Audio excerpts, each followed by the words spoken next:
चलिए, तो आपको नीरेनबर्ग का भी काम समझ में आ गया। एक बार मैं आपको नोट से का बता दूं कहाँ का क्या लिखा है। देखिए, अगर आपसे पूछे इन विट्रो आरएनए बनाने का काम किसने किया, इन विट्रो आरएनए बनाने वाला एंजाइम किसने ढूंढा, आंसर इज ओकावा। लेकिन उस एंजाइम को यूज करके इन विट्रो आरएनए बनाकर प्रोटीन बना लेना, ऐसा किसने किया, आंसर इज नीरेनबर्ग।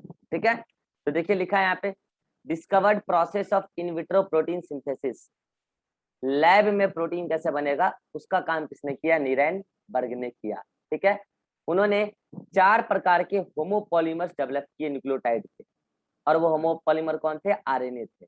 इसमें से देखो, ये एक रहा होमोपॉलीमर, ये एक रहा, ये होमोपॉलीमर किसका है, यूरिडाइलिक एसिड का है। क्या बोलोगे पॉलीमर को, पॉलीयूरिडाइलिक एसिड, आरएनए है ये। ऐसे इधर पॉलीसैटिडेलिक एसिड, आरएनए है ये, पॉलीन्यूक्लियोटाइड चेन। ठीक है, अच्छा, उससे इनविट्रो कंडीशन में मतलब लैब में क्या बना, phenyl alanine, phenyl alanine, phenyl alanine आपस में जुड़ के क्या है, ये पॉलीपेप्टाइड चेन है। नाम क्या होगा इसका, पॉलीफिनाइल एलेनिन। यहीं से हमें क्या पता चला कि यूएए फिनाइल एलेनिन को कोड करता है। ऐसे इधर ये सीसीसी था, सीसीसी के सामने कौन आ गया, proline, proline, proline, proline, proline, क्या बना, पॉलीप्रोलीन। यहीं से हमें पता चला कि ट्रिपल सी जो होता है प्रोलीन को कोड करता है। बोलिए, ये दोनों समझ में आ गया, जल्दी बोलिए। मैंने एक्सपेरिमेंट भी आपको समझा दिया टेस्ट ट्यूब में करके। अगला देखिए, ऐसे उन्होंने क्या बनाया, पॉली एडिनाइलिक एसिड, आरएनए है ये। ऐसे पॉलीकोआनाइलिक एसिड, आरएनए है। और इन विट्रो प्रोटीन सिंथेसिस के वक्त उन्होंने देखा कि पॉली एडिनाइलिक एसिड से बहुत सारा लाइसिन आके जुड़ के पॉली लाइसिन बना रहा है, ये पॉलीपेप्टाइड चेन है। और यहीं से पता चला कि ट्रिपल ए कोड करता है लाइसिन को। 3 कोड का मीनिंग आपको बता दिया नीरेनबर्ग ने। हाँ, इसमें उनको कोई किसी प्रकार का पॉलीपेप्टाइड बना हुआ नहीं दिखा। क्यों नहीं दिखा, यहाँ पे उन्होंने देखा कि जो पॉलीकोआनाइलिक एसिड बना वो खुद एक ट्रिपल फोल्डेड स्ट्रक्चर में प्रेजेंट किया। This RNA forms triple standard structure which translation can not occur. बाद में अदर टेक्नोलॉजी से पता चला, हर मेथड आपके सिलेबस में नहीं है, बाद में अदर मेथड से पता चला कि ट्रिपल जी जो है ग्लाइसिन को रीड करता है। ये नीरेनबर्ग ने नहीं बताया, बाद में अदर मेथड से पता चला, अदर साइंटिस्टों ने बताया। हरिगोविंद खुराना ने भी नहीं, बाद में अदर मेथड से पता चला है। तो कुल मिला के अभी तक आपको 4 कोड का मीनिंग भी पता चल गया कि नहीं चल गया, बोलिए। अगर आपसे वो बोले यू यू यू तो आप क्या समझोगे, फिनाइल एलेनिन। तो बोले सी सी सी, क्या समझोगे, प्रोलीन। तो बोले ए लाइसिन। तो बोले जी जी जी, ग्लाइसिन। कितना को समझ में आ गया, ये नीरेनबर्ग का काम, नीरेनबर्ग का काम यहीं पे समाप्त। फिर आते हैं अगले scientist, Indian scientist Hargobind Khorana. इन्होंने बड़ा ताज्जुब वाला काम कर दिया। इन्होंने पता क्या किया, इन्होंने, इनका काम अलग टाइप का था, ये मतलब अलग टाइप से काम। अच्छा एक बात बताओ, नीरेनबर्ग क्या करते थे, होमोपॉलीमर बनाते थे पॉलीन्यूक्लियोटाइड का, याद है। तो उनको जब पॉलीपेप्टाइड चेन मिलता था वो भी होमोपॉलीमर ही मिलता था, क्योंकि जब कोड सेम है तो फिर प्रोटीन में सारे अमीनो एसिड सेम ही होंगे ना। लेकिन ये अलग टाइप से काम करते थे हरिगोविंद खुराना। इनको समझ में आ गया कि अच्छा 4 टाइप के न्यूक्लियोटाइड हैं, लेकिन अमीनो एसिड तो बहुत प्रकार के हैं, 4 से अधिक है, टोटल 20 प्रकार के हैं। तो उन्होंने क्या किया, सुना ध्यान से उनका काम, उन्होंने क्या किया, पहले टेस्ट ट्यूब लिया, ठीक है, और इस टेस्ट ट्यूब में क्या किया उन्होंने, जी और यू डाला। क्या डाला, जी और यू, और जी और यू डाल के वही एंजाइम डाला, कौन, वही ओकावा एंजाइम। क्या वो इसको जोड़ देगा, हाँ भाई बिल्कुल जोड़ देगा, कहने जोड़ेगा जी और यू को। तो उन्होंने केवल एक बार क्या डाला, जी और यू, और जी और यू जोड़ के एक डाइन्यूक्लियोटाइड तैयार हुआ, यस और नो। क्या वो ऐसे ही कई सारे डाइन्यूक्लियोटाइड तैयार कर सकते हैं, टेस्ट में थोड़ा टाइम लगेगा पता है, लेकिन कर तो सकते हैं ना। अरे कई सारे ऐसे ही जीव को आपस में उस ओकावा एंजाइम से जुड़वा के ऐसे डाइन्यूक्लियोटाइड जी और यू वाला तैयार कर सकते हैं कि नहीं कर सकते हैं, यस और नो। कर सकते हैं बिल्कुल। अब उन्होंने ऐसे कई सारे जीव इकट्ठा कर लिए, मतलब कई सारे उन्होंने क्या इकट्ठा कर लिए, डाइन्यूक्लियोटाइड, जिसमें जी और यू है, जी और यू है, डाइन्यूक्लियोटाइड। फिर उन्होंने क्या किया, एक टेस्ट ट्यूब लिया और उस टेस्ट ट्यूब में ये सारे जीव को ट्रांसफर कर दिया और उसमें डाल दिया वही ओकावा एंजाइम। तो बताइए क्या वो अब ये सारे डाइन्यूक्लियोटाइड को जोड़ देगा? बिल्कुल जोड़ देगा। लेकिन जब इस सारे को जोड़ेगा तो सीक्वेंस रैंडम नहीं होगा, सीक्वेंस एक खास सीक्वेंस होगा और सीक्वेंस होगा G U G U G U G U G U G U. अब आप समझ रहे होगे कि पहले उन्होंने डाइन्यूक्लियोटाइड ही क्यों बनाया।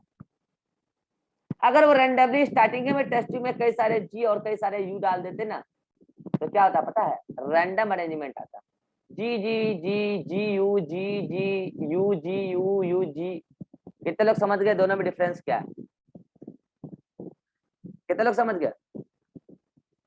पहले उन्होंने इसलिए सारे एक साथ में उन्होंने क्या किया, पहले कई सारे डाइन्यूक्लियोटाइड बना के तैयार किया, उसको बोलते हैं कोपॉलीमर। क्या बोलते हैं? कोपॉलीमर। एक साथ दो को मिल मिल के, और फिर पता है उन्होंने इस तरीके से, जैसे ही एक न्यूक्लियोटाइड चेन तैयार हुआ ना जिसमें जी और यू है केवल, उन्होंने ऐसे कई सारे न्यूक्लियोटाइड तैयार किए जो कि यहाँ पे लिखा है डेवलप होमोपॉलीमर। उन्होंने होमोपॉलीमर भी डेवलप कराने का काम किया जैसे निरेनबर्ग करते हैं, लेकिन ये काम उनके लिए कोई खास मैंने रखा नहीं क्योंकि ये काम तो निरेनबर्ग कर ही चुके हैं। ये बात खुराना के लिए बड़ा इंपॉर्टेंट है। उन्होंने कोपॉलीमर बनाया, पॉलीमर ऑफ 2 न्यूक्लियोटाइड्स।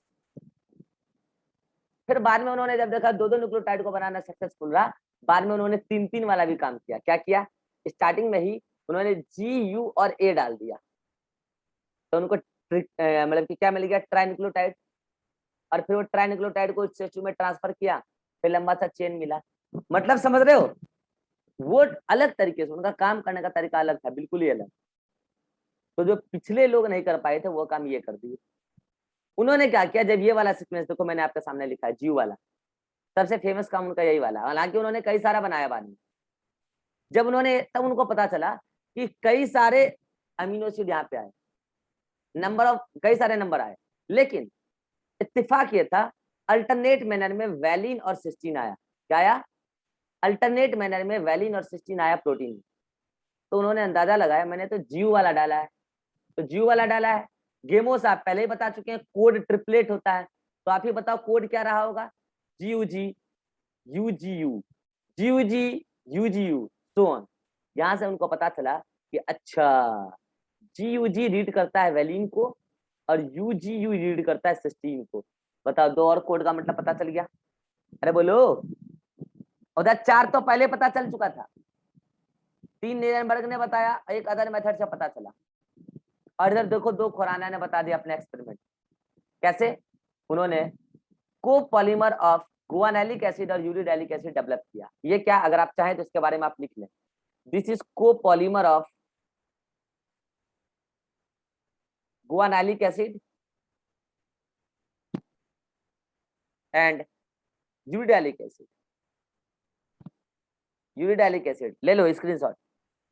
इससे उनको पता चला कि जो प्रोटीन मिला, प्रोटीन में केवल valine cysteine valine cysteine valine cysteine आ रहा है। तो इससे उन्होंने कंफर्म किया कि जीयूजी वैलिन को रीड करता है और यूजीयू सिस्टीन को रीड करता है।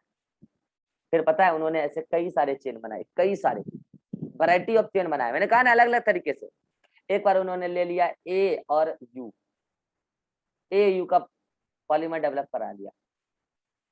एक बार ले लिया जी और सी, ऐसे मतलब कई सारे, मतलब सोन बदल बदल के, कई बार ट्रिपलेट कई बार डबलेट ऐसे करके कोपॉलीमर, फिर जाके लंबा लंबा सा चेन बन के तैयार हुआ। फिर ऐसे खुराना साहब ने ही 64 के 64 लगभग अमीनो एसिड का मीनिंग बता दिया, जो बच गए बाद में अदर मेथड से पता चल गया। हालांकि आपको सारे मीनिंग नहीं याद रखने हैं, आज मैंने आपको 5 अमीनो एसिड का मीनिंग समझा दिया है, और हरि गोविंद खुराना साहब का क्या काम है ये भी मैंने आपको समझा दिया है। स्क्रीनशॉट लेना है जल्दी से लीजिए, यदि कोई समस्या है तो बोलिए। खुराना साहब का यही वर्क है। खुराना साहब का काम मैंने आपको समझा दिया, बस उन्होंने क्या किया, अलग तरीके से काम किया। ठीक है, तो देखिए आज मैंने आपको क्या समझाया कि कोड का मीनिंग कैसे पता हुआ। 64 के 64 कोड हैं, ये किसने बताया, गेमो, क्योंकि कोड ट्रिपलेट है तो टोटल कोडन 64 होंगे। बाद में कोडोन का मीनिंग बताने के लिए अलग अलग लेवल पे अलग अलग साइंटिस्ट आए। ओकावा एक ऐसा एंजाइम दिए जो नीरेनबर्ग और खुराना के लिए बड़ा हेल्पफुल रहा, लेकिन ओकावा ने किसी कोड का नाम नहीं बताया, कोड का रीडिंग नहीं बताया, लेकिन उनके काम के बिना क्या नीरेनबर्ग और खुराना काम कर सकते थे? आप ही सोचो, अरे सोचो ना, कर सकते थे क्या? नहीं ना। तो उनका भी नाम लेंगे हम मीनिंग में, कि मीनिंग जो बताते हैं इसका जेनेटिक कोड का, उसमें कौन कौन है? ओकावा, उन्होंने एंजाइम दिया, ओकावा एंजाइम, नाम था क्या उसका, पॉलीन्यूक्लियोटाइड फॉस्फोराइलेज।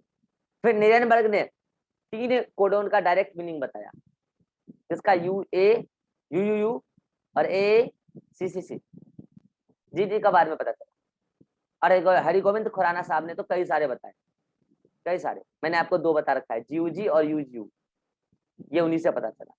ये 5 कोड के मीनिंग आपको कल नेक्स्ट क्लास में याद होने चाहिए। चलिए, आज की क्लास में अगर कोई डाउट है तो आप बिल्कुल पूछ सकते हैं। Jyoti, any doubt? No sir. Ribha? No sir. Ateeq? No sir. चलिए, तो मैं बता रहा हूँ आज आपको एनसीईआरटी कहाँ तक पढ़ लेना है।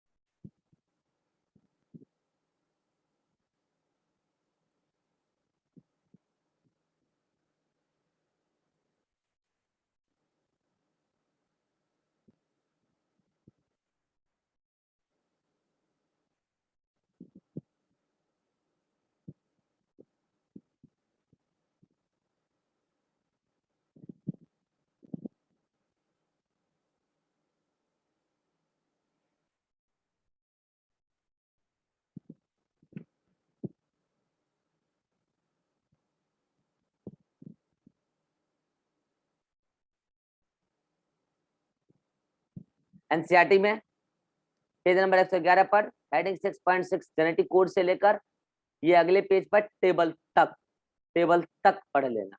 उसके बाद नेक्स्ट क्लास में हम जेनेटिक कोड को समाप्त कर देंगे। ठीक है, चलिए तब मिलते हैं नेक्स्ट क्लास में डायरेक्ट कल।